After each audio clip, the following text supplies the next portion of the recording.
Maulan na naman.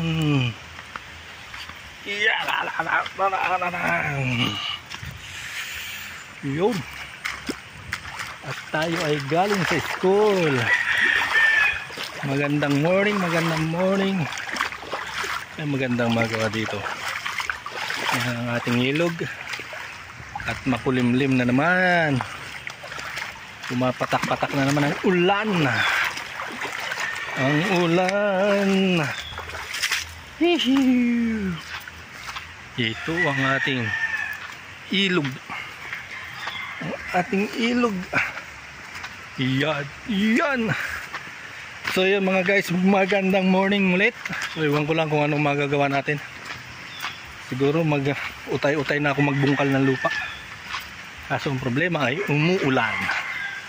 Madilim ang kalangitan. Madilim. Ito ang ating kapaligiran. Yan. Dito na tayo muli sa punta dyan. Diyan ka pumunta. Nakaligaw. Nakaalpas yung baka.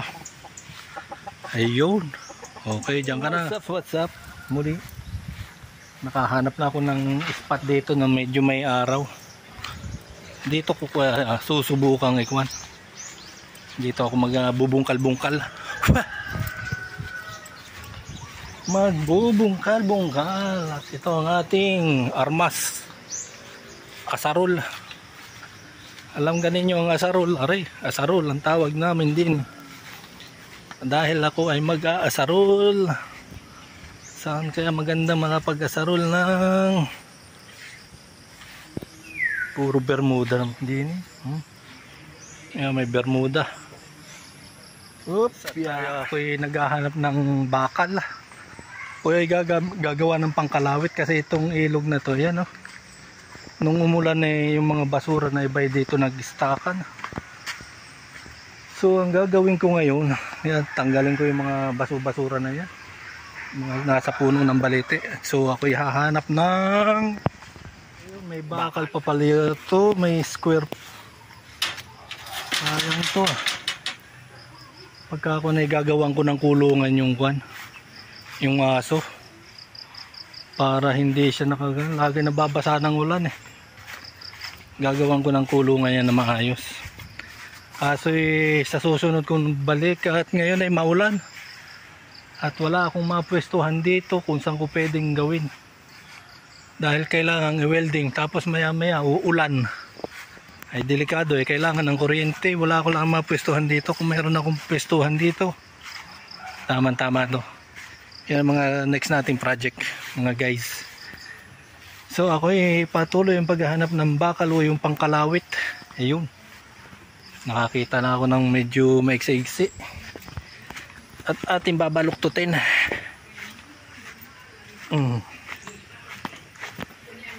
Ating babaluktutin ang manok ni Father. Yun.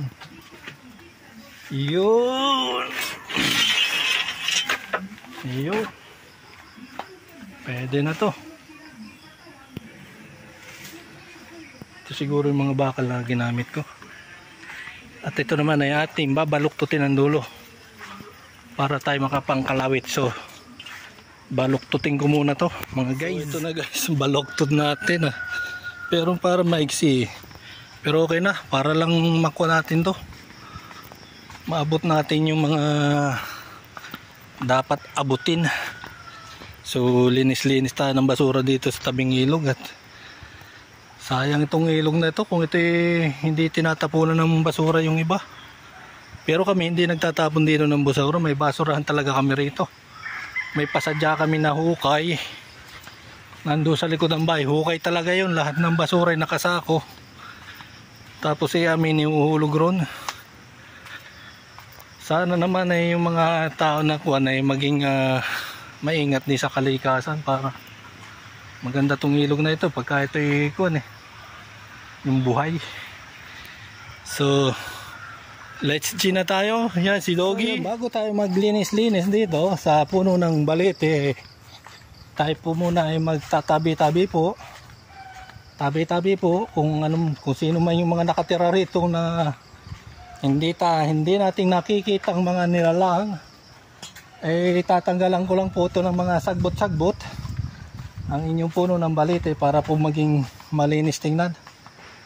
So pasintabi na po mga espiritong nakadikit dito sa balite. Okay, ako lang po ay maglilinis-linis nito. Let's G na tayo.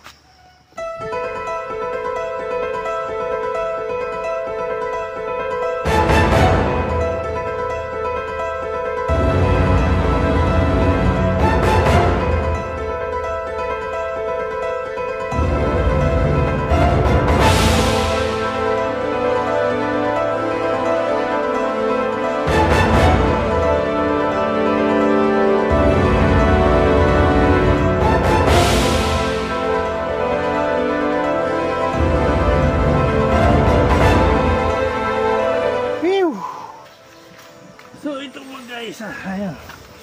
At least kahit pa paano kahit paano tayo ay may nalinis at may natanggal na mga plastic. Ito mga guys, mga sako-sako ito ewan, ito yung mga tinapon sa bandang oh. Yan mga guys, at least yun ay mga damo-damo kay mga puno na mga sanga-sanga. Ito importante para pag wala nito hindi niya babarahan yung mga daluyan ng ilog. So mabilis ang kanyang ang flowing baga pag dumaha. Mahirap pagka nag-iisa ang naglilinis. So mayroon pa rin doon. So ipapakita ko sa inyo ang ilog na to kung gaano siya kahaba. So baybayin natin mga guys. At ito maya-maya mga guys ay susunugin, maihalo sa pausok. So tayo ay babaybayin natin ang ilog para makita po ninyo. Maganda sana ito kung talagang hindi siya nakukuha na ng basura, hindi siya na tatapunan, para hindi maging yung para buhay na ilog, ika nga. So sana naman yung mga tao na nakapaligid dito sa ilog maging po sila responsable baga. Ito po ay para sa ating mga susunod na henerasyon. Kasi ngayon ngayon to, importante yan. Ganda ng ito ang ilog malinis naman siya mga pero pagdating dito yung mga basura na hindi pa. Marami pa tayong basura na kukunin dito. Tatanggalan ng sagbot. Ay baka dito biglang may tumuklaw na kunti puno ng balite yan. Hagis natin doon. Ito yung mga sako-sako para pagka nagbarat dito. Ito okay lang, puno ng balite yan yan. May dadamputin natin yan. Ito nilinis ko ng konti matigas ay nakakuha niya ang ugat yan ng ugat ng balite. Mahal itong balite na to yung nakaduktong yan, dugtong niya ron, naka-connect siya dito sa pinakamain. So ito yung ilog ng guys yan. So tayo ay pakita ko sa inyo kung gaano ganda naman to sa itong ilog na ito para sa akin.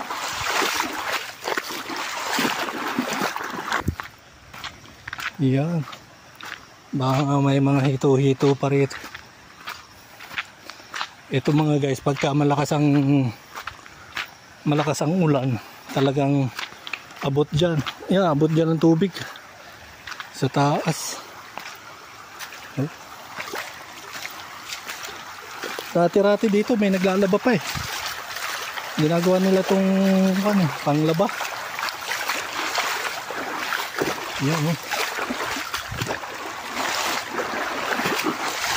ganda itong ilog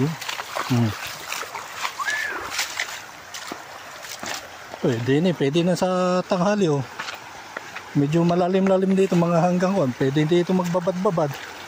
Ang halimbawang wala nagtatapon ng basura dyan sa unahan, ay di makakapagbabad-badbad dito. Okay, walang mga kumatae. Kaso minsan ginagawa nilang kanto, ginagawa nilang kubeta, kaya kun sayang, nakaping hinayang yung ilog.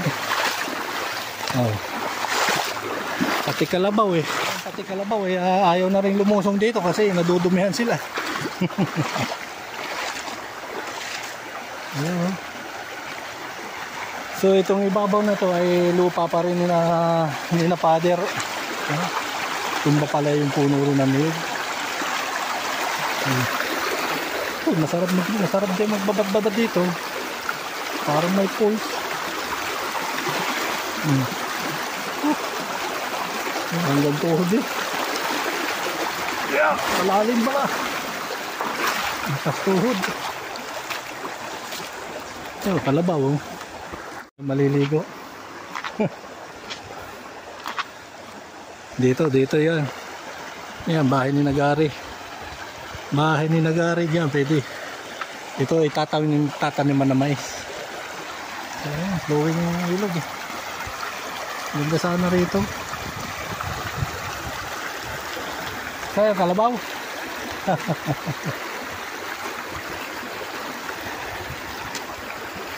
Parang ano, parang delikado yung kalabaw. Makuha siya, mahulog, di makahon.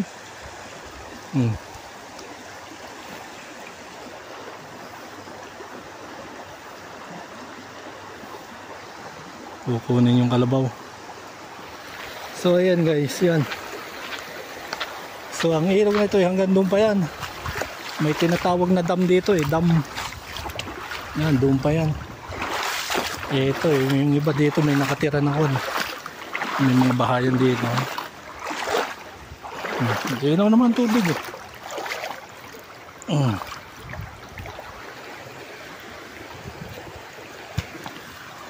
Malinaw ang tubig.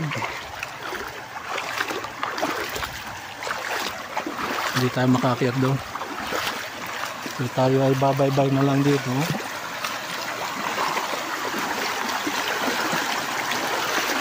Magandang pakinggan ang lagaslas ng tubig, yung kuwan niya, agos.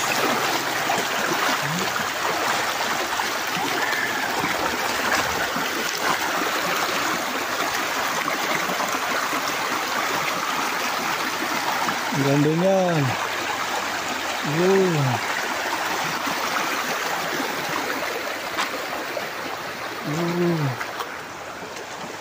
Yan.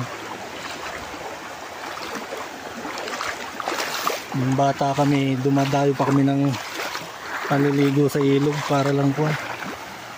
Pero noon ay malilinis pa ang ilog. Talagang pa. Hindi pa masyadong polluted.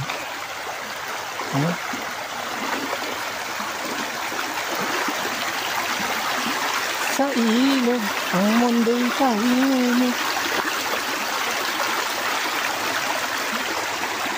Yan. Nasa likod ko yun, naliligo na yung kalabaw at nagpapalamig na yun. Okay na. So ayan, ito mga guys yung sinasabi ko sa inyo na ilog. At yung tapat namin na yun ay tinatanggal-tanggalan ko ng mga basura para just in case na bumaha uli, di tuloy-tuloy lang yung agos ng tubig, hindi yung babara para malinis. Ayun pwede naman sana maligo rito, kaso naunahan na ng kalabaw.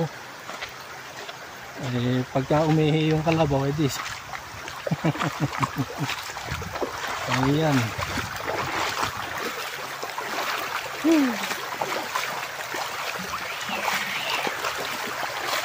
Tayo gitata sa pawis.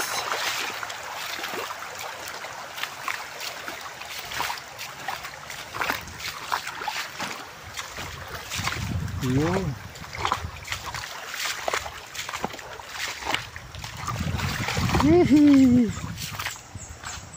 At so yun mga guys, at kukolektahin ko lang yung basura na nakuha ko kanina. At ang gagawin ko itutumpo ko doon sa silaban namin. At maya maya yan ay sisilaban na maghahaling-haling si Father. Hindi kasama na yun, sisilaban na yun, sindihan na ng kwan. At sana ito yung mautay-utay ko malinis at para maganda. Malilong dito eh. Sarap lagyan din nung kwan yung parang para yung nasa Laguna na kwan. Ang tawag doon, yung parang cottage na nasa may ilog. Dito lang tatambay. Ay, nabuwal dahil nung ilog ng kwan, yung pagbaha dati. So yan, at tayo mag-iipon kopya. Aking kukuliktahin ngayon to at aking ilalagay doon sa basurahan. So let's move na tayo mga guys. Okay, eto na. Ito pa yung aking nakuha na kwan. Nasa ako. Eto siya. Ayan. Ito. Ayan. Ayan. Tatapon natin yan dito. Dito natin yung sisindihan. So let's G tayo dito. Ayan. Dito nagpapausok si Father. So let's G.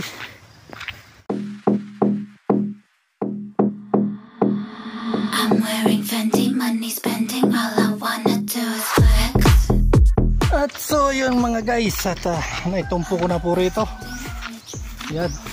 At least kahit pa paano nabawasan natin yung basura ron sa kwan. Hindi man natin nakolekta lahat eh.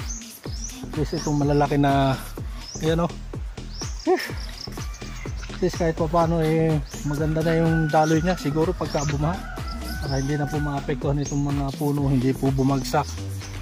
Yun lang po ang ating maitulong sa kalikasan. At sana po yung makapanood nito ay magkaroon po tayo ng disiplina at atin pong pangalagaan yung ating mga kalikasan. At yan po ay hindi po para sa atin, yan ay puro para sa lahat po yan. At sa mga bagong henerasyon, para naman yung mga bagong henerasyon ay may ilog pa silang kwan aabutan. Ika nga ni ewan ko sino yung kumanta nun, basta may kanta tungkol sa ilog.